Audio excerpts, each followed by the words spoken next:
Ao longo desse treinamento, você aprendeu a usar uma série de programas e serviços que ajudam a obter um alto grau de anonimato e privacidade na web. Também aprendeu como acessar serviços ocultos da Deep Web, também conhecida como Darknet, e para isso usamos especialmente o Tails, que, como visto no módulo 2, é um sistema operacional amnésico baseado em uma distribuição Linux pura e com fortes restrições a aplicações de usuário, ou seja, um ambiente privado e seguro contra a maioria dos atacantes. E como todo o tráfego do Tails passa através da rede Tor, isso ajuda o usuário a navegar na web e se comunicar de forma anônima. O Tails é portátil, então usamos o pendrive para iniciá-lo de qualquer computador, e assim que desligamos o computador ou puxamos o pendrive, tudo será apagado daquele computador e ele removerá qualquer vestígio de arquivo que não esteja no volume persistente. Então, no geral, esse sistema é muito bom. Além do mais, ele tem uma interface limpa e relativamente simples de se usar,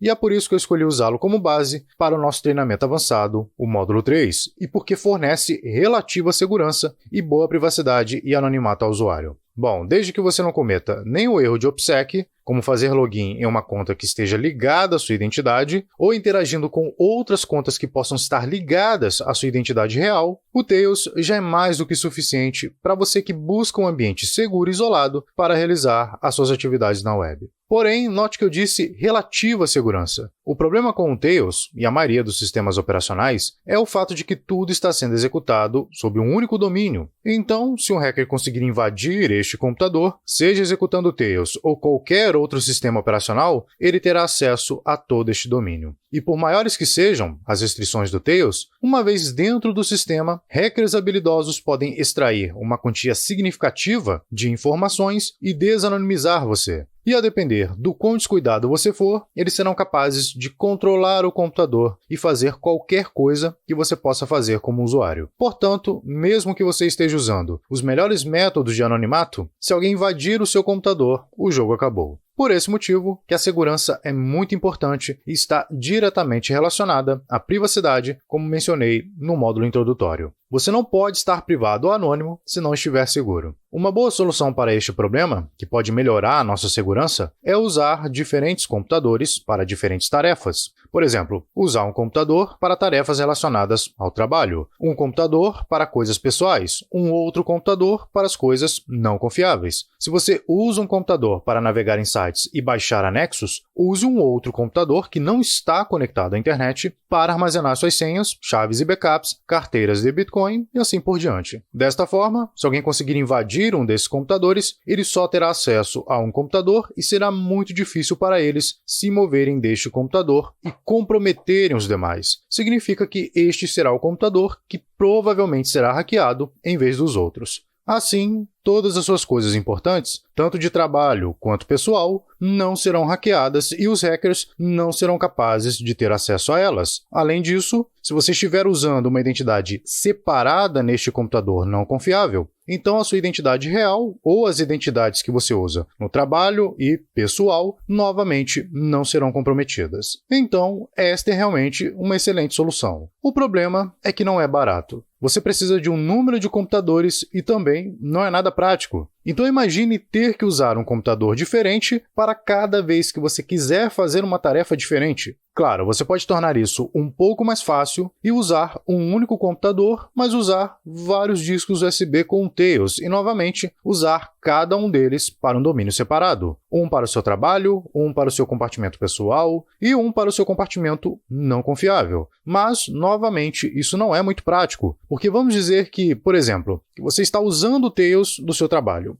Abre o e-mail de trabalho e lá você recebe um e-mail contendo o anexo. E você precisa abrir este anexo, mas não pode confiar nele, como vimos ainda lá na aula 10 do módulo 1. Porque isso pode não ter partido do remetente. Pode ser um hacker ou algum agente estatal fingindo ser um amigo seu ou colega de trabalho, ou poderia ser alguém que ganhou acesso ao e-mail do seu amigo para poder infectar o seu dispositivo, o seu computador. Por esse motivo, se você quiser seguir este modelo e se você quiser estar seguro, você precisa inicializar o outro compartimento para as coisas não confiáveis com outro pendrive Tails para então abrir o anexo e lê-lo e se estiver tudo bem, você precisa desligar esse Tails e voltar para o seu compartimento de trabalho e, em seguida, responder o e-mail. e como você pode perceber, se você está fazendo isso todos os dias, não é muito prático e vai matar a sua produtividade. Neste caso, você pode usar uma máquina virtual, mas isso, infelizmente, não será possível com o Tails, devido ao seu design amnésico e uma forte restrição a aplicações externas. Então, você teria que abrir mão do Tails para usar uma outra distribuição Linux e nela usar uma máquina virtual. Mas neste caso, você perderia toda a segurança oferecida pelo Tails, além de, é claro, a capacidade de ofuscar todo o tráfego do sistema e das aplicações sobre a rede Tor. Se você usa 2 ou 3 compartimentos e não requer uma transição frequente e imediata entre cada compartimento, ok, isso não será tão desconfortável. Tudo isso depende do seu modelo de ameaça, como você aprendeu lá no módulo introdutório. Agora, se o seu modelo de ameaça exige uma ampla compartimentalização das suas atividades e você precisa fazer isso com muita frequência no seu dia a dia, usar computadores e sistemas separados será um tanto desconfortável, apesar de ser uma forma altamente segura. Compartimentar a nível de hardware. É aí que vem a ideia do QBIS. O QBIS é um sistema operacional que foi projetado para melhorar a segurança por compartimentalização, para que assim que você inicializar neste sistema operacional, ele inicializa no Zen,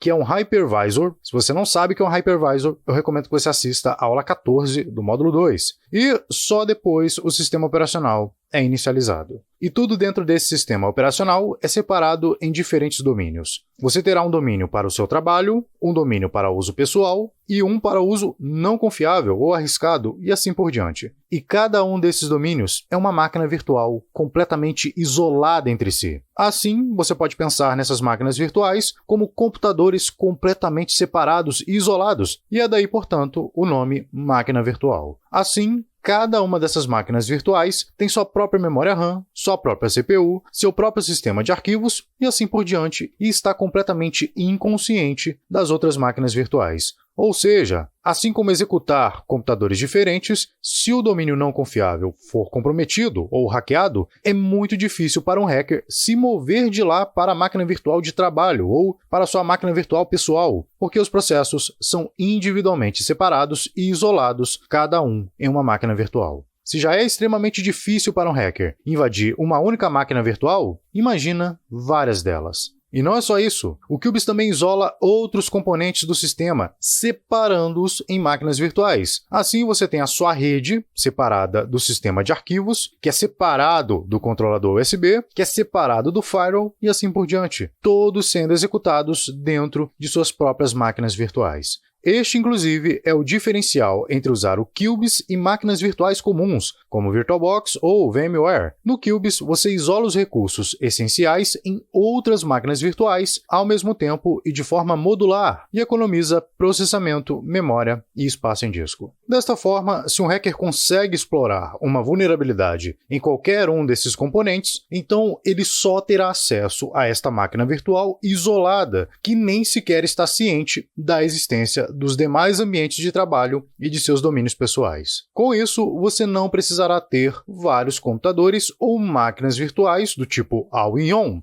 e você não precisará continuar reiniciando diferentes discos USB com o Tails. Com o QBIS, você sempre usará o mesmo sistema operacional e as diferentes máquinas virtuais funcionarão dentro deste único sistema operacional. Agora, essas características agradáveis têm um preço. O QBIS tem uma fome de recursos e tem requisitos bem específicos. Vou incluir esses requisitos aqui na descrição da aula. Então, por favor, dê uma olhada neles antes de tentar instalá-lo. E isso eu vou deixar para as próximas aulas, como instalar o QBIS e usá-lo na prática. Agora, se você está pensando se realmente precisa instalar o QBIS, a resposta, mais uma vez, depende muito do que você quer proteger e de acordo com o seu modelo de ameaça. Este não é um método mágico para se tornar mais anônimo e seguro. Ele ainda terá as suas limitações, assim como qualquer software e qualquer sistema. Não terá, por exemplo, a mesma proteção amnésica que o Tails oferece, e nem o isolamento que o conjunto Workstation mais Gateway do Unix proporciona. Então é bem provável que você ainda terá que usar o Tor Browser ou uma VPN, ou mesmo reservar certas atividades específicas para o Tails ou Unix.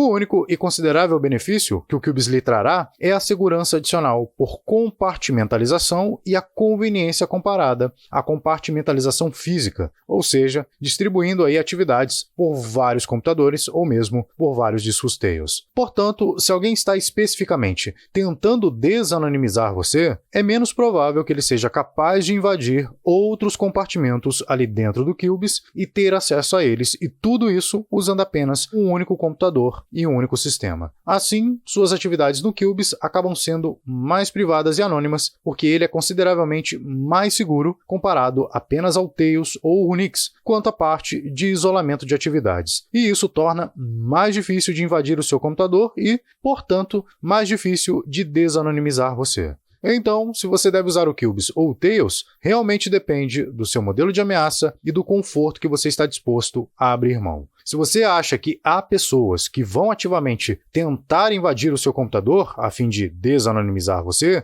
e não está disposto a criar tantos compartimentos a nível físico, então, obviamente, o QBIS é a melhor solução para você, porque é um sistema operacional mais seguro e mais isolado. Ainda assim, você deve evitar concentrar todas as suas atividades e arquivos e dados sigilosos apenas no QBIS. Porque veja, se alguém consegue levar embora a sua máquina física ou o disco onde está instalado o QBIS, o que você fará? Por isso que é ainda importante manter backups em discos externos ou mesmo usar outros sistemas como compartimentos secundários. Eu acredito que na maioria dos casos, o Tails será bom o suficiente, desde que você não cometa nenhum erro de OPSEC, não misture identidades, tenha cuidado ao manusear arquivos e não misture atividades pessoais com atividades de trabalho ou usar apenas para transações com o Bitcoin ou navegar na Darknet. Então sim, nesse caso, o Tails pode ser bom o suficiente para você. Mas se você busca por uma maior compartimentalização, o QBIS será a sua melhor opção, sem sombra de dúvidas.